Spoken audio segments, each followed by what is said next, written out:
Hi, everybody, and welcome back to Ed Randall's Talking Rams. Here on this video series that will pay tribute to those men and women, members of the Athletic Hall of Fame, who distinguished themselves on the field of play and brought honor to Fordham University. We hope that you will pass the word about this series to all your friends in the Fordham community and have them tune in. We continue our series of conversations with our most prominent graduate in the NFL. If we itemized all of his accolades, there'd be no time to hear his voice. He closed out his football career as the Patriot League all-time leading rusher and has the fifth most rushing yards in NCAA FCS history. We welcome back to Fordham one of the greatest athletes to ever walk the Rose Hill campus, Fordham College Rose Hill class of 18 and three-time All-American, number 22, unforgettably, Chase Edmonds. Great to have you with me. Thank you so much. First, what an incredible name for a running back, Chase Edmonds. Chase Edmonds. And for many years, that's what every defensive unit has been doing, chasing you since you could stand up as a child, correct? First, before I answer that question, Ed, I just want to say thank you for having me.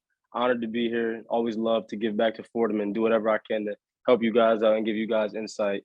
But yes, I do like the name. I do like the name. Actually, I remember the first time that name got to use in a newspaper article was my high school senior year, and it was chased, not caught, and that kind of stuck with me with my football career so far.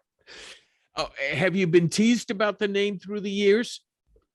I have not been teased about the name through the years. Actually, the name kind of, brings a lighting to it. So it's kind of like, oh, there they go. They got to chase you now. It's on. It's on. So I really love the game. My dad actually told me that he was the one who gave me the name because he always envisioned people chasing me on the football field.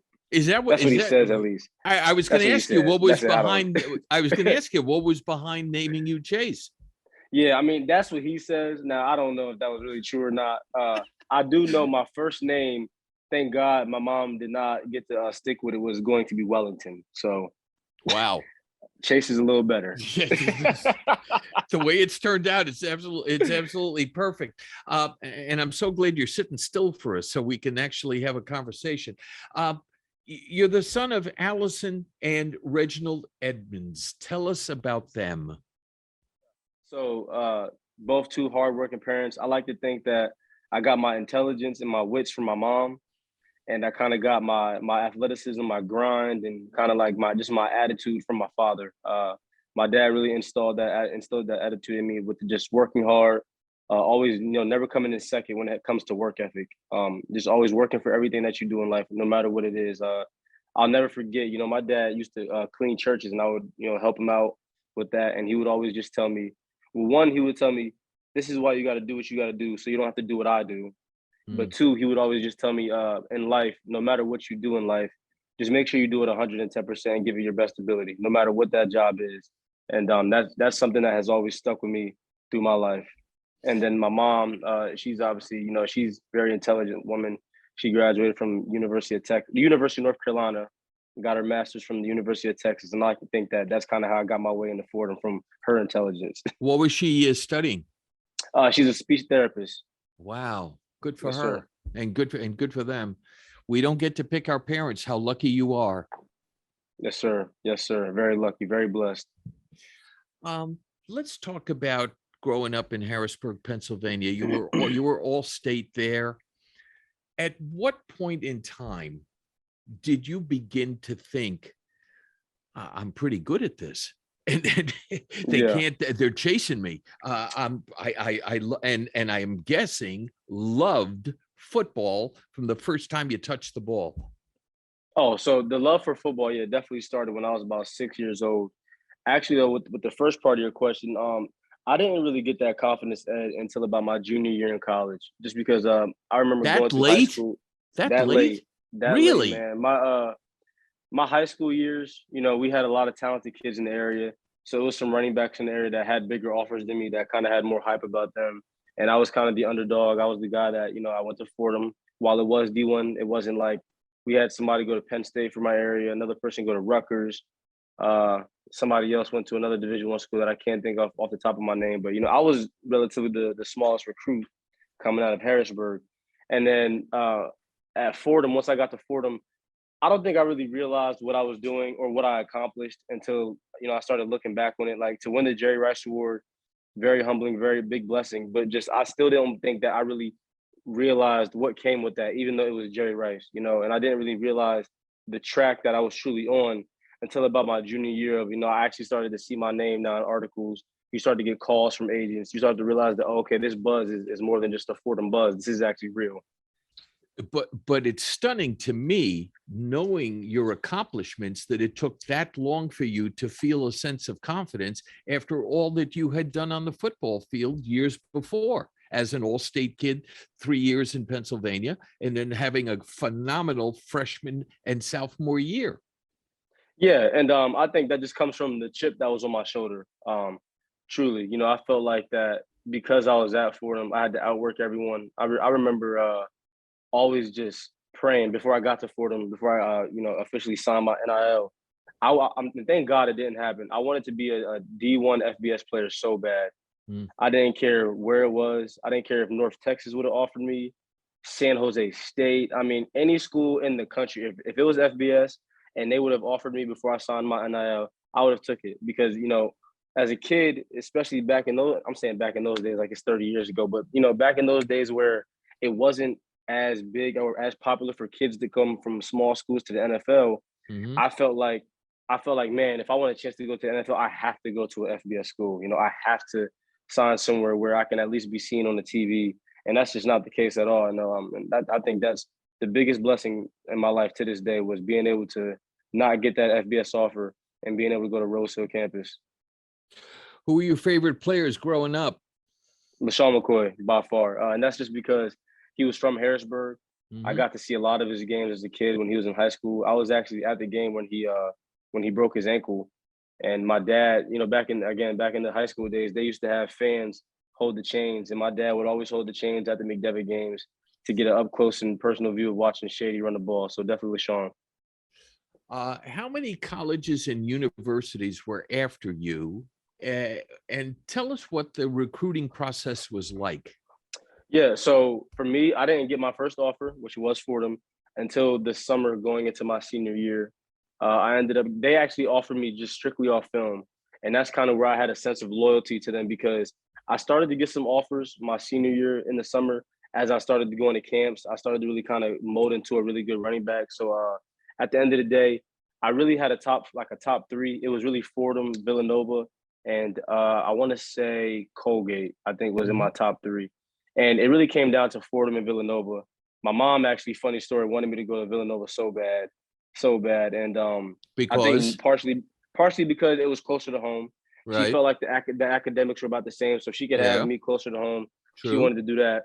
And I just remember when I ended up making the decision to stick with Fordham, I just told my parents, like, I'm making this strictly off a football decision. I really feel like at that time we had Joe Moorhead, Andrew Briner.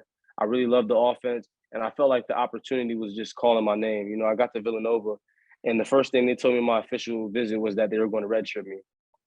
Just not even give me a shot to really play. They had a pretty good senior running back at that time. And, I remember going into the office of Coach Moorhead and Briner, and they told me, look, we got 20 starters coming back. We got like 6 All-Americans. And it just so happens that one of the starters not coming back, it was Carlton Kuntz, and the running back spot was open. And that, to me, was all I needed to hear. They were telling me that they're going to give me a fair opportunity to win the job and to really compete. And I felt like, from a business standpoint, I was already thinking ahead in the future that if I really did want to go to the NFL and had make this long shot of being an FCS guy, well, then I got to get on the field as early as possible. So that's really what led me to go to Fordham.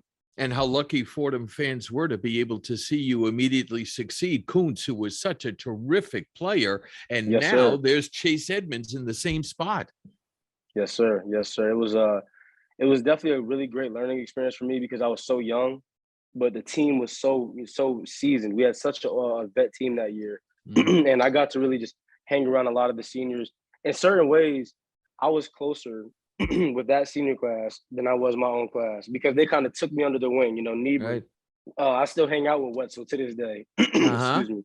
and just Dan Light, Hodge. I just remember all those guys taking me under their wing, What a and team. kind of what a team, man. And being the young kid, I was the young baby, but I was always at the senior house, so it was just a good learning experience for me, and I really think it molded me and helped me grow up a lot faster than I would have.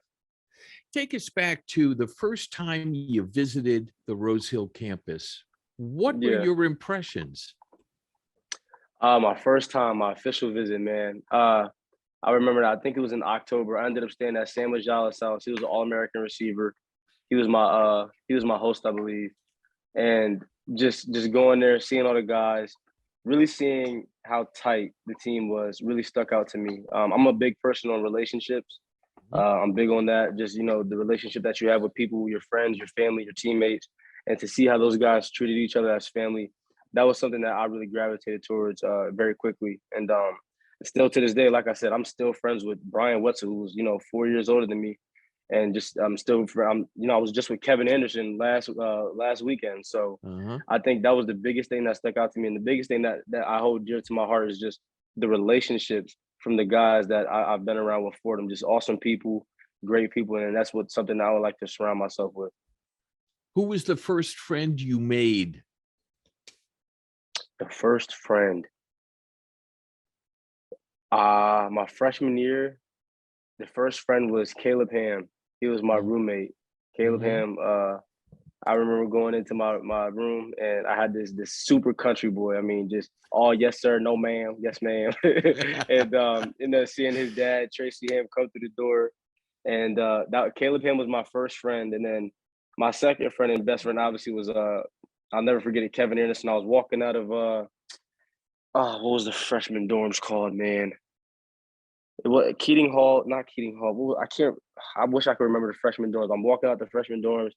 I'm walking past the church, and I see this white kid, super long hair, just shaking his hair like this, and I'm thinking in my head like, who is this clown? That's the first thing I said, and and then Kev comes up to me, "What's up, bro? I'm Kevin, man.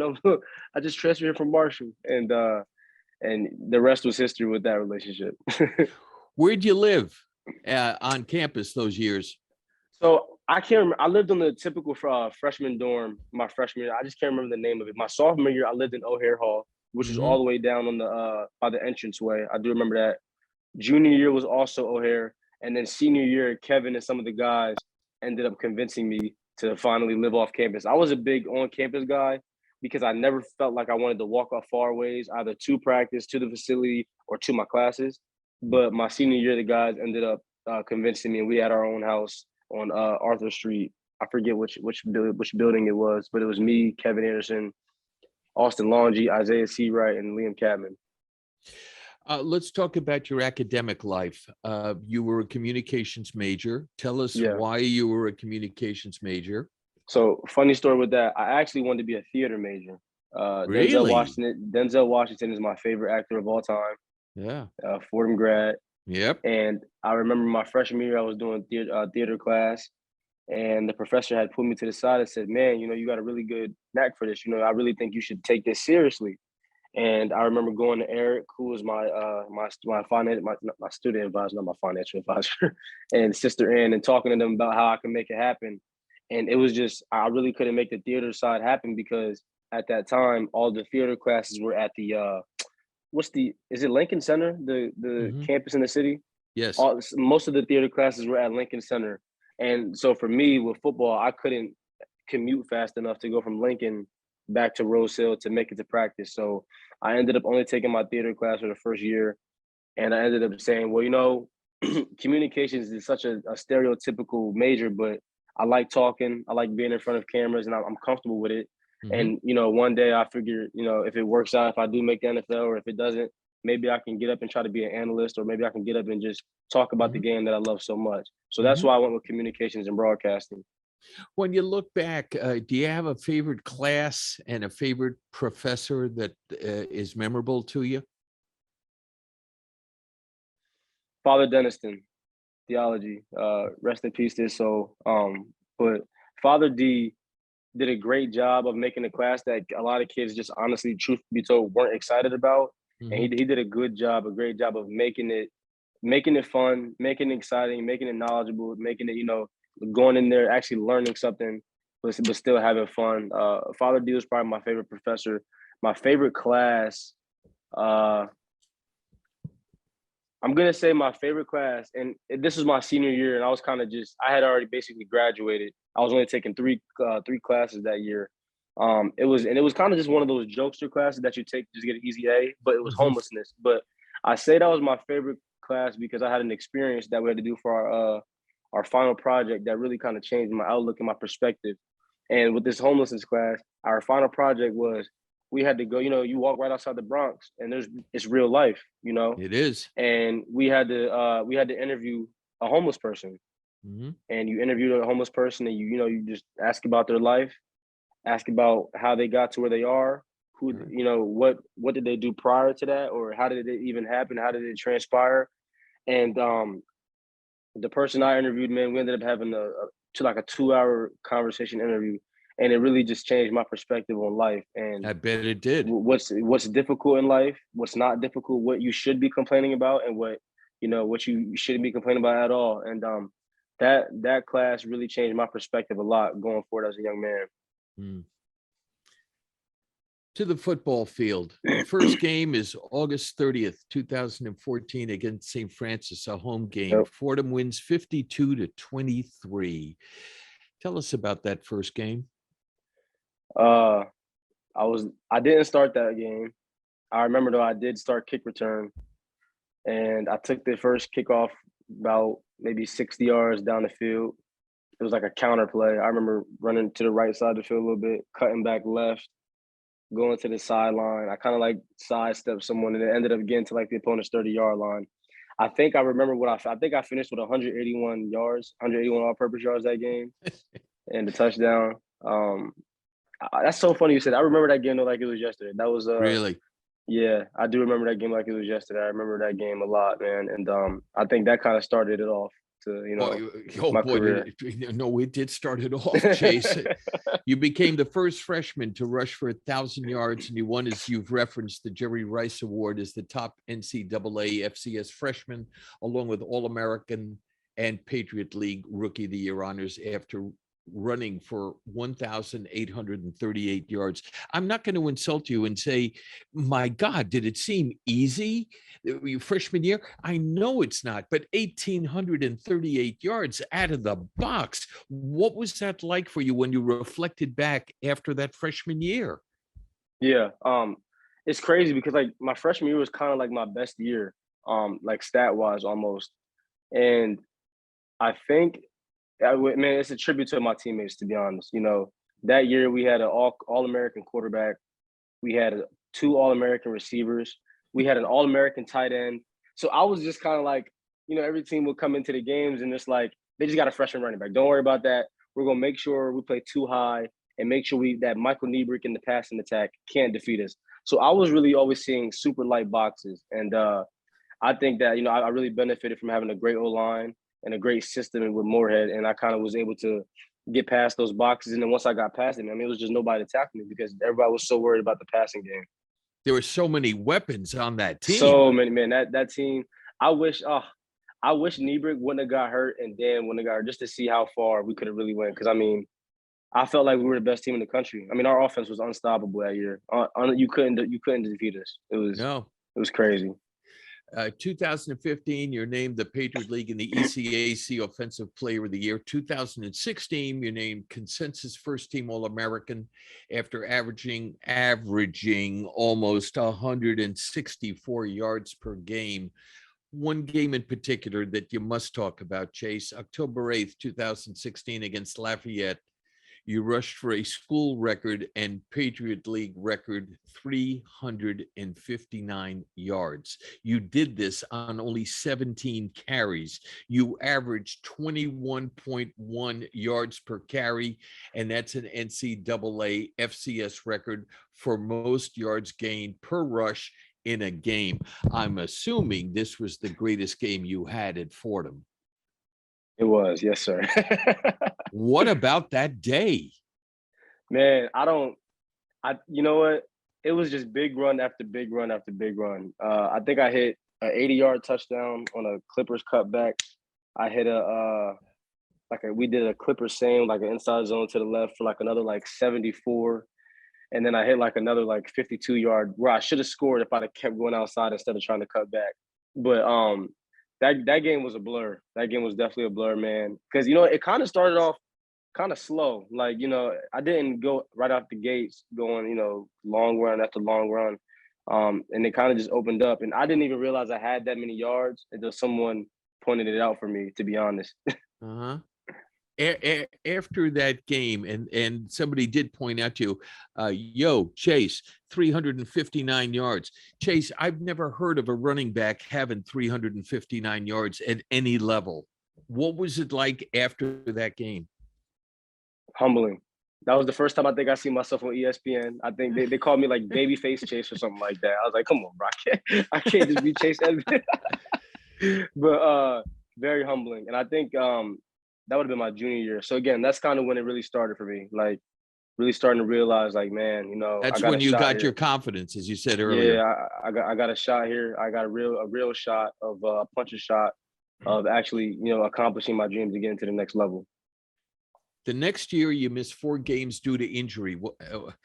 And everybody, I'm sure, scared to death every time you got the ball, hoping to God, I hope he's going to be okay, that he can play a game as a healthy football player. But what happened in 2017 that you missed 4 games? Yeah, so I ended up I was battling an ankle injury. And, looking back on it, I probably should have if I would have just sat out the first like 2 or 3 games like I was supposed to. Oh, you would never do that. You're not doing that. Yeah, I would never do that. No.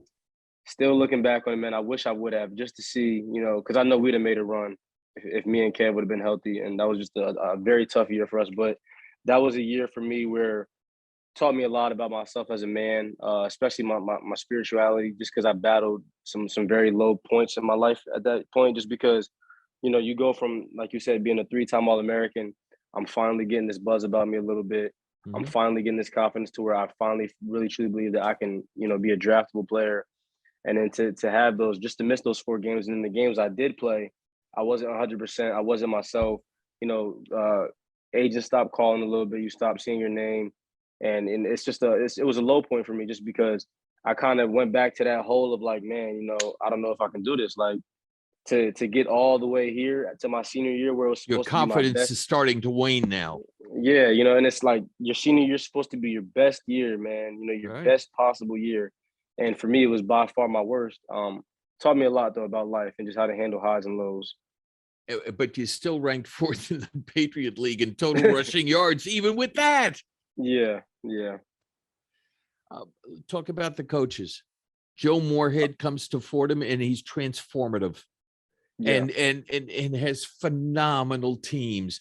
First, let's talk about him, then we'll talk about Andrew. Tell me about Joe. Joe. What his influence was on Chase Edmonds. Yeah, I love Joe Mo. I think Joe really installed that confidence in me that, he always told me you're a dog and always believe that you're a dog. And he would, that's what he would tell me. That's what he would tell me. And it was so funny. Me and him would just have this telepathic understanding of each other. He had really, really good pregame speeches, man. Like those Friday nights before the Saturday game, Joe Mo gets up there and he gets to talk, and then he gets the guys pumped up. But he was talking to the team, but I could just see that his eyes were locked in on me. Mm-hmm. And I would lock my eyes right back on Joe Mo, as if to just tell him, like, man, tomorrow comes, I got you. We just had that understanding of each other of just, when tomorrow comes, when it's time to handle business, that we're both gonna make sure we handle our business to make sure that Fordham comes out with the win. Mm-hmm. And I still hold a relationship with Joe. I was talking to him like a month and a half ago too as well. And so Joe Mo really kind of installed that confidence in me to, believe that you are the best when you get on that field. Believe you are the best in the country when you step on that football field. And because of his great success, Fordham loses him to Penn State, but certainly Fordham understands the fact that this is a fact of life and this is the way it works in college sports. And now Andrew Briner takes over. He had come with Joe from the University of Connecticut to Fordham. Was that a pretty much a seamless transition for you because they were Yeah, well, both me on and the same staff? Andrew was my recruiting coach coming out of Mhm. high school. So Andrew Bronner was the first one to actually recruit me. So me and him already had a special type relationship. And I think my relationship with Andrew was a little different because when I was with Joe, I was kind of like a pup. I didn't really know too much freshman and sophomore year. I mean, sophomore year was a little different, but with Andrew, junior and senior year, being expected to be the leader, the vocal leader, and just really dealing with the trials and tribulations that I dealt with, AB taught me a lot more with just life. And that was kind of our relationship, just because that's when some of the things didn't go as well planned as we would like it. I'd liked it to have gone, and just to have that relationship with him of having talks in the office and just about how we can kind of right the ship and how we can kind of turn things around, especially my senior year. He did something for me, that I'll always be internally grateful for, because I know how the college game works, behind closed doors, Mm. especially just with like big programs and stuff. When you have guys who are on scholarship and they're expected to play, guys who go to Alabama and Georgia tell me the things that they dealt with. Like, coaches really looking at you saying, "Hey, son, if you're not gonna play this game, that scholarship ain't," like just stuff that shouldn't be said, stuff that shouldn't be dealt with to a kid. And I remember with Andrew, when I was battling the injury, he looked me in my eye and said, "Look, man, I'm holding you out until you are 100% healthy, because you have something to play for in the future." And that meant a lot to me, because Sure. I didn't feel the pressure from him as one of the coaching staff, but I felt the pressure from trying to be the best teammate that I could be and being the best brother that I could be, to owe it to those guys to do my best and my hardest to play through the injuries that I was dealing with, and then Yeah, for but him to for all the people that you know in the football world, that was a very ethical thing for him to say to you. exactly, and I know personally, just knowing what I know now as a man and with the business, ain't not all coaches are like that, especially with your superstar player. That's just the reality of the fact, Ed. Right. And for him to really sit down in his office and look me in my eye and say, "Look, it's not going how we expected. We want it to go better. We need you, but I need you to do what's best for Chase right now." Mhm. And that really stuck with me for a long while, and I always hold a special relationship with him. At what point in time did you begin to think, as honestly as you could be with yourself, that the NFL was a realistic goal? End of my junior year, because I Mhm. remember I remember like it was yesterday. After my junior year, we were on winter break, I believe. I'm at the house. I'm just chilling with my mom, and I get these back-to-back calls from people who are saying they're agents. And I'm like, "Agents?" And these guys start calling me, and they're telling me that, "So are you thinking about coming out early?" And in my head, I'm ready to go back to school, I'm ready to go Right. back to school and finish junior year. I'm like, "Nah, what are you talking about?" And they start breaking it down to me. We just said, "Right now, man, you got a fourth round grade on you. We were wondering if you even explored these options." And again, I had no idea about it. I'm just going to Fordham, going to class and everything like that. I know nothing about what's going on. And that's really where I had to sit down with my mom and sit down myself and look into the information, see if it was legit, see if what they were talking about was actually true. And it did end up being true. That I really did have that fourth round grade on me coming out as a junior. Mhm. And just that's kind of where it really sunk into me. Like, man, I got a real shot now to actually accomplish my dreams. And you get drafted in the fourth round of the 2018 draft, and you become the highest drafted Fordham player since 1943. 129 players get chosen before Chase Edmonds. My question is, why? Why did 129 guys get picked before you? I think that it happened because my senior year was just it was a disappointment to a lot of Mhm. people, including myself. I truly believe if I go out there and do what I was supposed to do, I probably would have been a low third round pick. So I probably would have been a top 100 pick, like a pick 95, 90 in that 90 range. But everything happens for a reason, and it's crazy that I look back on it, just because what I thought was like my biggest downfall of getting hurt my senior year, and it kind of hurting my draft stock a little bit and going in the fourth round, ended up being my biggest blessing, Ed, because when my parents split, my mom chose to move to Arizona Mm. to retire out there to be closer to my sister. And then a month and a half, 2 months later, because I had a disappointing senior year, And because my stock fell, I was able to get drafted to Arizona Cardinals. And then that kind of just turned into my Wow. whole new home. So I had my sister out there. I had my mom out there. It allowed me to be able to have my daughter out there. So I had hands to help me. And it was the biggest blessing that, I could have asked for. Tell us about draft day. I was at Rose Hill campus. It's funny actually. I'm pretty sure a Darty. I don't know if you know the term Darty. A day party was going on actually outside. I'm sitting inside watching the TV, but all my guys are there. And my mom and Morgan were at the draft in Dallas. It was at AT&T Stadium that year.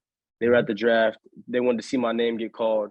I'll never forget the feeling of getting that call. It was actually from a 717 area code, which is where I'm from, Right. Harrisburg, because Mhm. Steve Kahn was the GM of the Cardinals. And I'm thinking when I'm getting this call, I'm thinking like, who's calling me from back home right now? Like, what? And I pick up the phone, and it's like Chase Edmonds.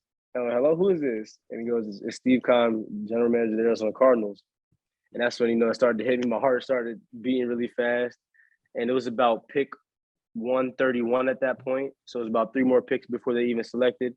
And he said, "Listen, man, we're gonna go ahead and draft you with the 4th round here, and select you with to the Arizona Cardinals."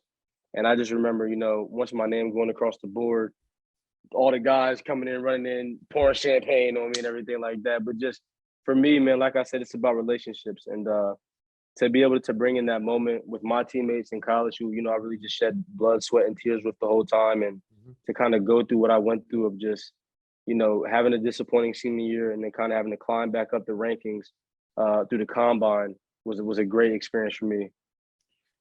I'm not the first person by far to say that you were regarded as the greatest football player in the modern era of Fordham University. How do you digest that?